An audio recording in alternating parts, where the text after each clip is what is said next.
সাল্লাল্লাহু আলাইহি সাল্লাম তিনি বলেন, বিশ্বনবীর পবিত্র জবান আমি বলতে শুনেছি, তিনি বলেন, মান রাআ মিনকুম মুনকারান, যদি তোমাদের মধ্যে কেউ কোনো অন্যায় কাজ থাকে, খারাপ কাজ থাকে, গর্হিত কাজ থাকে, ফালিয়ুগাইয়িরহু বিয়াদিহি, সে যেন সেই অন্যায় কাজকে দুই হাত দিয়ে বাধা দেয়। কার কথা?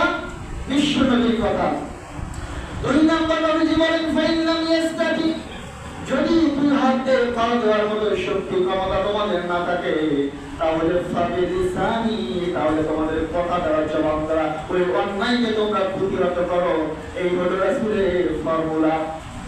তাহলে আমরা আজকে দেখি ফিলিস্তিনের মুসলমানরা নির্যাতিত, আমরা বাংলার জমিন থেকে তাদের জন্য দুই হাত দ্বারা শক্তি প্রয়োগ করার মতো শক্তি আমাদের সামর্থ্য নাই, কিন্তু জবান দিয়ে তাদের পক্ষে কথা বলার মতো সামর্থ্য আমাদের আছে কিনা? নাই।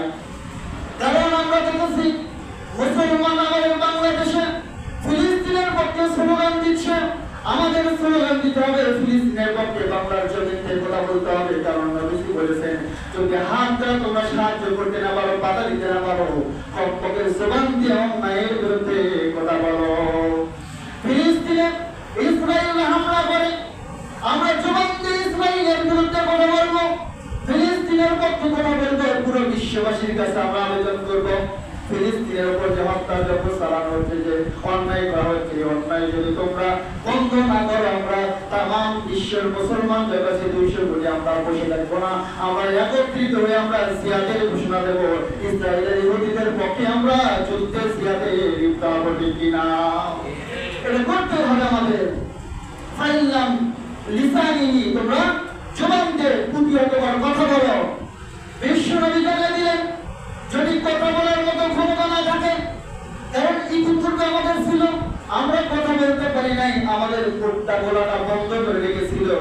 কারণ 4-5 এক জায়গায় বসে যদি আপনারা কোরআনের কথা বলেন, সাংগঠনিক কথা বলেন, সেখানে পুলিশ এসে আপনাকে মামলাতে ধরে নিয়ে যাবে, ঠিক কিনা? জবান আপনার বন্ধ থাকতে পারে। বিশ্বনবীর বলেন, ফাইল্লাম ইয়াস্তাতি, যদি কথা বলতে না পারো, অন্যায় বন্ধ করে বলার শক্তি নাই, তাহলে ফাবিলিসানিহি, অন্তর দিয়ে তোমরা কি করো? ওই কাজটাকে ঘৃণা করো। মুসলমান বন্ধুরা আমার, মানুষ হাত বেঁধে রাখতে পারে, শরীরটা বেঁধে রাখতে পারে, কিন্তু মানুষের অন্তরকে বাঁধার মতো ক্ষমতা কি কারো আছে? অন্তর দিয়ে ঘৃণা করতে হবে। ইসরায়েলকে আমরা ঘৃণা করি, ইসরায়েলের পক্ষে তখন আমরা কথা বলবো না, আমরা মুসলমান ভাই ফিলিস্তিনের পক্ষে কথা বলবো, ঠিক কিনা? কিন্তু দেখা যায় বাংলার জমিনে অনেক নামধারী মুসলমান আছে যারা ইহুদিদের পক্ষে কথা বলে। আপনারা মিডিয়াতে দেখবেন যে মিছিল চলতেছে ঢাকা বিশ্ববিদ্যালয় থেকে ইহুদিদের বিপক্ষে, ফিলিস্তিনের ভাইয়ের পক্ষে। ওখানে একজন প্রযুক্তি করছে যে মুসলমানের পক্ষে কথা বলা যাবে না, কিন্তু আমাদের মুসলমান ভাইয়ের বিক্ষোভ ছিল, ওখানেই তাকে কি করছে? গণপিটুনি দেওয়া হয়েছে। এটা প্রমাণ করে আমাদের ইমান কি দ্বিতীয় পর্যায়ে কমপক্ষে আছে। আমরা এখন ফিলিস্তিনে যেতে পারতেছি না, কিন্তু আমরা ফিলিস্তিনের ভাইয়ের পক্ষে কথা বলতেছি, ঠিক কিনা? বাংলার জমিনে যারা ফিলিস্তিনের বিপক্ষে কথা বলবে, ইহুদিদের পক্ষে কথা বলবে, আমরা তার বিরুদ্ধে জিহাদ ঘোষণা করবো, ঠিক কিনা? নবীজি বলেন, যালিকা আসওয়াফুল ঈমান, যখন অন্তরে ঘৃণা করতে হবে, যদি এই ঘৃণা না থাকে, এটা হলো সর্বনিম্ন ঈমানের স্তর।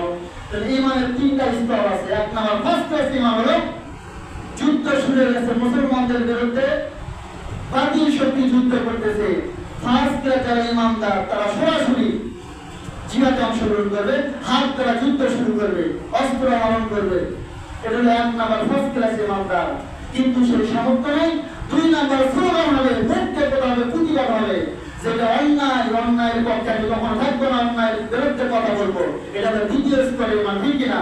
3 নাম্বার ইমানদার হলো যুদ্ধে অংশগ্রহণের ক্ষমতা নেই, হাতকে বলদের ক্ষমতা নেই, মুখের কথা বলারও শক্তি নাই। দ্বিতীয় স্তরে আমাদের কমপক্ষে অন্তরে ঘৃণা করতে হবে। কিভাবে এই কাজটাকে বন্ধ করা যায়, পরিকল্পনা করতে হবে। 3 নাম্বার ইমাম। এই দ্বিতীয় স্তরে ইমাম যদি থাকে, তারপরেও আমরা ইমানদার।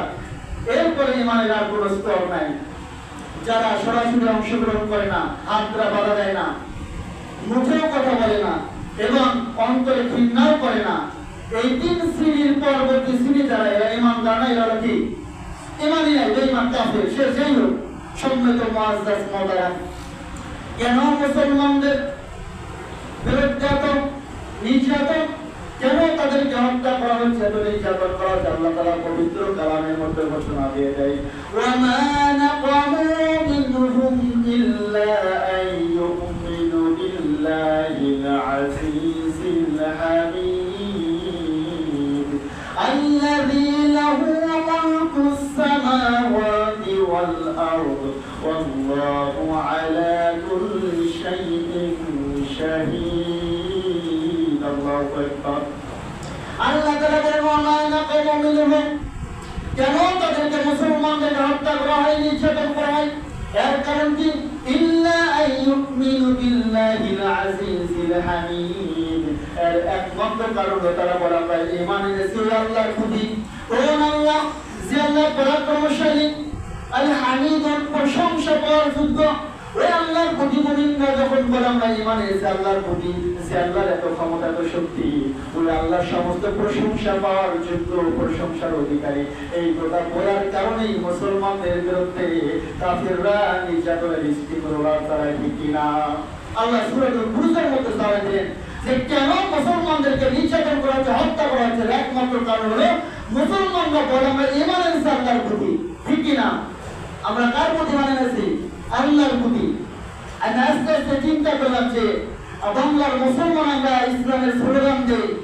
আজকে যদি আমরা লক্ষ্য করি আমাদের জাতীয় সংসদের দিকে, কারণ জামাত ইসলামী আজকে চলতেছে যে পুরো বাংলাদেশে অঞ্চলে দাওয়াতি পক্ষ শুরু হয়েছে। 11 তারিখ থেকে 25 তারিখ পর্যন্ত, এপ্রিলের পর্যন্ত আমরা দাওয়াত দিতে গেলাম। সকালে বের হয়েছিলাম আমরা, অনেকগুলো 50-60 জন আমাদের ওয়ার্ডে কাজ করতেছি, যে দাওয়াত দিচ্ছি। এক বাড়িতে দাওয়াত দিলাম, দেখলাম একবার বিএনপির লোক দাওয়াতটা শুধু লেগে গেছে, কি হচ্ছে জামাতে থেকে আসছেন, কি হয়েছে তা মানে এমন ভাই বলতেছে। তো আমার ভাইকে বললাম ঠিক আছে, তারা যদি কথা বলে আমরা কথা বলবো না, এটা হলো ইসলামের সৌন্দর্য। আমরা দাওয়াত দেবো শান্তিপূর্ণ ভাবে, কারণ দাওয়াতের ময়দানে নবীজিকে নির্যাতন করা হয়েছে, গালি দেওয়া হয়েছে, কিন্তু নবীজি আক্রমণ করেনি, আক্রান্ত হয়েছে, ধৈর্য ধারণ করেছে। সম্মিলিত মুআজ্জাজ মোহতারাম, আমরা দেখেছি বাংলার জমিনে জাতীয় সংসদে নায়িকা সংসদ সদস্য হয়েছে, গায়িকা সংসদ সদস্য হয়েছে, দুর্নীতিবাজ সংসদ সদস্য হয়েছে, ক্রিকেটার, ফুটবলার সবাই সংসদে গিয়েছে। মানে বাংলার মানুষ সবাইকে ভালোবাসে, তাদের বিপক্ষে কেউ কথা বলে না, ভোটে টেনে নেয়। কিন্তু আলেমরা যখন ইসলামের পক্ষে কথা বলে, সংসদে গিয়ে ইসলামের কথা বলে, কোরআনের রাষ্ট্র কায়েম করার কথা বলার জন্য সংগ্রাম করে, তখন এই আলেমদেরকে বুকে টেনে নামিয়ে আলেমদের বিরুদ্ধে কথা বলে, ঠিক কিনা? তাই বুঝতে হবে আমরা কেমন মুসলমান, কেমন ইসলাম প্রিয়। কারণ সবাই সংসদে গেছে, একজন গায়িকা আমার প্রতি সংসদ সদস্য হয়েছে, আমরা তার বিরুদ্ধে কিন্তু কথা বলি না। সে দাওয়াত দিলে প্রস্তাবনা চালালে তার বিরুদ্ধে কথা বলি না, তাই কটূক্তি করি না। কিন্তু আলেমরা যখন কথা বলে আমরা ইসলামের পক্ষে দাওয়াত দিয়ে এসেছি, তোমরা আমাদের ইসলামী দলে সমর্থন করো, সমর্থন করে আমাদের হাতকে শক্তিশালী করো। এই সমাজ থেকে রাষ্ট্রের দুর্নীতি চলে যাবে, অন্যায় চলে যাবে। আমরা যদি কোরআনের আইন চালু করতে পারি, তাহলে আল্লাহর জমিনে আল্লাহর আইন চালু হলে দুর্নীতি থাকবে না। এই কথা যখনই আলেম সমাজ বলে, ইসলামী আন্দোলনের সংগঠনরা বলে, তখন দেখবেন এক শ্রেণীর মানুষের গায়ে ব্যথা জ্বলে, ঠিক কিনা? সম্মানিত মুআজ্জাজ মোহতারাম, তাহলে আমাদের ঈমানকে ঠিক করতে হবে। অন্তরকে যদি আমরা সরাসরি অংশগ্রহণ করতে নাও পারি, অন্তর থেকে ইসলামী দলকে, আলেমকে, ন্যায়কে ভালোবাসতে হবে, ঠিক কিনা? এই ভালোবাসার যদি আপনার আমার না থাকে, তাহলে বুঝতে হবে আমার আপনার ঈমান নেই। কারণ ঈমানের 3টা স্তর। সর্বনিম্ন স্তরে অন্তরে ঘৃণা করতে হবে, ন্যায়ের পক্ষে সমর্থন করতে হবে, অন্যায়ের পক্ষে ঘৃণা দেখাইতে হবে। যদি আমি অন্যায়কে মেনে নেই, অন্যায় কাজ করতেছে, আমি কিছু করতেছি না, সমর্থন করে যাচ্ছি, তাহলে বুঝতে হবে অন্যায় করে যাওয়া গুনাহ হবে, আমার সেই পরিমাণ গুনাহ হবে, ঠিক কিনা? সম্মানিত মুসলমান বন্ধুরা আমার, আমি পবিত্র কোরআনের সূরাতুল আল ইমরান থেকে যে আয়াত তেলাওয়াত করেছি, আল্লাহ তাআলা বলেছেন 104 নম্বর আয়াতে, ওয়াল তাকুম মিনকুম উম্মাতুন ইয়াদউনা ইলাল খায়র ওয়া ইয়া'মুরুনা বিল মা'রুফি ওয়া ইয়ানহাউনা 'আনিল মুনকার ওয়া উলাইকা হুমুল মুফলিহুন। আল্লাহু আকবার। পবিত্র কোরআনের সূরা আল ইমরানের 104 নম্বরের আয়াতে বলেন, ওয়াল তাকুম মিনকুম উম্মাতুন ইয়াদউনা ইলাল খায়র, তোমাদের মধ্যে এমন একটি দল থাকবে, এমন একটা দল থাকা জরুরি, যে কল্যাণের দিকে দেখবে। তোমরা এই পথে আসো, এই পথে কল্যাণ আছে, ওই পথে যায় ওই পথে কষ্ট আছে, অন্যায় আছে, তোমাদের জন্য শাস্তি আছে। আল্লাহ তাআলা বলেন তোমাদের মধ্যে এমন একটি দল থাকা দরকার বা জরুরি, যে দল থাকবে তারা বলবে কল্যাণের দিকে তোমরা আসো। ওয়ায়ামুরুনা বিল মারুফ, এই দলের মানুষরা বলবে তোমরা সৎ কাজ করো। ওয়ায়ানহাউনা আনিল মুনকার, আর বলবে তোমরা অন্যায় কাজ করো না। আল্লাহ তাআলা বলেন এই দলের মানুষগুলো যখন এই কথা বলবে, কল্যাণের দিকে মানুষকে ডাকবে আর বলবে সৎ কাজ করো, অন্যায় থেকে বিরত থাকো, আল্লাহ তাআলা ঘোষণা করে দেন ওয়াউলাইকা হুমুল মুফলিহুন, এই দলের মানুষগুলোই হলো সফলকাম। সুবহানাল্লাহ। সম্মানিত মুসলমান বন্ধুরা আমার, আমি একটা কথা বলি, বিএনপির প্রতি আমার কোনো রাগ নাই, আওয়ামীর বিরুদ্ধে আমি কথা বলি না, ইসলামী আন্দোলনের পক্ষের কথা বলি না, জামাতের পক্ষের কথা বলি না। আমার কথা হলো এই আয়াতের কথা বললাম। বিএনপির ভাইরা যদি বলে আমরা আসো কল্যাণের দিকে আসো, সৎ কাজ করো, অসৎ কাজ নিষেধ করো, আল্লাহ বলবেন সফল কাম। এ যদি বিএনপির ভাই হয় ও সফল কাম হবে, যদি আওয়ামী লীগের লোক এই কথা বলে তাহলে সেও সফল কাম হবে, জামাত ইসলামের কর্মীরা যদি এই কথা বলে সেও সফল কাম হবে। অতএব আমরা আওয়ামী লীগ বিএনপি জামাত বুঝি না, ইসলামী আন্দোলন বুঝি না, আমরা বুঝি কোরআনকে। এই কোরআনের আয়াতকে আমরা আল্লাহ তাআলার পথে কল্যাণের দিকে মানুষকে ডাকতো, ও কল্যাণ থেকে মানুষকে দ্রুত ডাকতো, সৎ কাজের আদেশ করবো, অসৎ কাজকে নিষেধ করবো। আল্লাহ তাআলা ওয়াদা করেছেন এই কাজগুলো যাই করবে এই দলের মধ্যে থেকে, যে দলের লোকেরা কর্মীরা এই কথা বলবে সৎ কাজ করো, অসৎ কাজ থেকে দূরে রাখবে। এবার যে দল হোক, যে নাম দেয় এই দল আল্লাহ তাআলা বলেছেন সফল কাম হবে, এরাই হলো দুনিয়াতে সফল কাম। সুবহানাল্লাহ। তাহলে আমরা সবাই মুসলমান, আমরা যদি বলি আমরা কোরআনকে মানি, সবাই বলে আমরা কোরআনকে মানি, তার কথা কার? কোরআনের কথা, আল্লাহর কথা। তাহলে এই কথা কি শুধু জামাতের, ইসলামী আন্দোলনের, শুধু বিএনপি, আওয়ামী লীগের না, মুসলমানদের সবার কথা। অতএব যে দল এই কথা বলবে, আমি ওই দলের সাইন করতে আইডেন্টিফাই ইন্ডিকেট করতেছি না। ওই যদি আওয়ামী লীগের ভাইই কথা বলে, আমরা আওয়ামী লীগের ভাইকে বুকে টেনে দেবো, ঠিক কিনা? কারণ কোরআনের কথা আমরা নির্দিষ্ট করে দল করি না, আমরা আল্লাহর কথা বলি।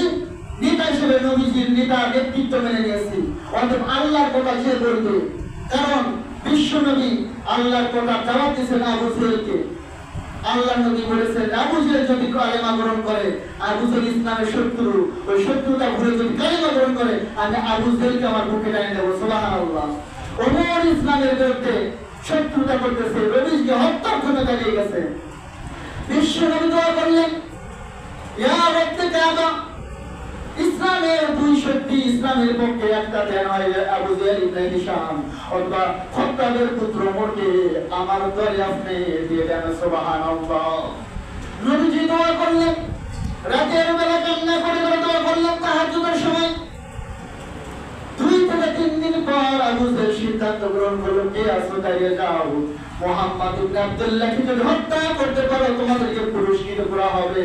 এই ঘোষণা দেওয়ার সঙ্গে সঙ্গে ওমর ইবনে খাত্তাব তরোয়াল নিয়ে দাঁড়িয়ে গেলেন, জানি আসি মুহাম্মদ ইবনে আব্দুল্লাহকে হত্যা করব। সবাই সাথে খুশি, ঠিক আছে যাও। ওমর খোলা তরোয়াল নিয়ে গেছে। খোলা তরোয়ালের উদ্দেশ্য হলো কোন বীর সৈনিক যদি তরোয়াল থেকে খাপ থেকে তরোয়াল খুলে রক্ত হলো, যে ব্যক্তির নামে তরোয়াল খুলেছে ওই ব্যক্তি 100 মধ্যে 100 হত্যা হয়ে যাবে। কোনো কি অনিশ্চিত না, নিশ্চিত যে তরোয়াল খুলে নিছে হত্যা করবে। নবীজি দোয়া করেছেন, আল্লাহ আমি আপনার কাছে দোয়া করলাম, আল্লাহ তাআলা বিশ্বনবীর দোয়াকে সঙ্গে সঙ্গে আশীর্বাদ কবুল করে নিলেন। আল্লাহ তাআলা নবীকে জানাই দিলেন, নবী জি আবু জেহেলকে আল্লাহ তাআলা কবুল করে নাই, আমি ওমরকে ইসলামের জন্য কবুল করেছি। সুবহানাল্লাহ। লম্বা ঘটনা বলার সময় নাই। ওমর রাদিয়াল্লাহু আসতেছে, সাহাবীরা নবীজিকে গোপনে ইসলামের দাওয়াত করতেছে আবুল আরকামের ঘরে। হামজা রাদিয়াল্লাহু তাআলা নবীজির সাথে আছে, নবীজিকে বলে ইয়া রাসূলুল্লাহ আপনি ওইদিকে আড়ালে যান, আমি দেখতেছি ওমর যদি কোনো কথা বলে আমরা তার বিরুদ্ধে তরবারি নিয়ে ঝাঁপিয়ে পড়ব। বিশ্ব নবীজি বললেন, সাহাবীরা তোমরা সরে যাও, দরজাকে খুলে দাও, আমাদের সামনে যাইতে দাও। আমি তো দেখেছি, আমি রাতের বেলা আল্লাহ দরবারে দোয়া করেছি, কে ডেকে দাও আল্লাহ ইসলামের বিরুদ্ধে 2 শক্তির 1 শক্তিকে আমি নবীজির দলে ফিরে দাও। আমি তো দেখতেছি আল্লাহ তাআলা ওমরকে ইসলামের জন্য কবুল করেছেন। সুবহানাল্লাহ। খুদার তো বাদ যেমন দৌড় আসে, আসার পরে আক্রমণ যেমন করে যায়, ওমর রাদিয়াল্লাহু তাআলা নবীর সামনে এসে শিশু বাচ্চার মতো তরোয়াল ফেলে দিয়ে দাঁড়িয়ে গেছে। বিশ্বনবী ওমরের ঘাড়ের উপর থাকা দিনে হাত দিলেন, ওমর আর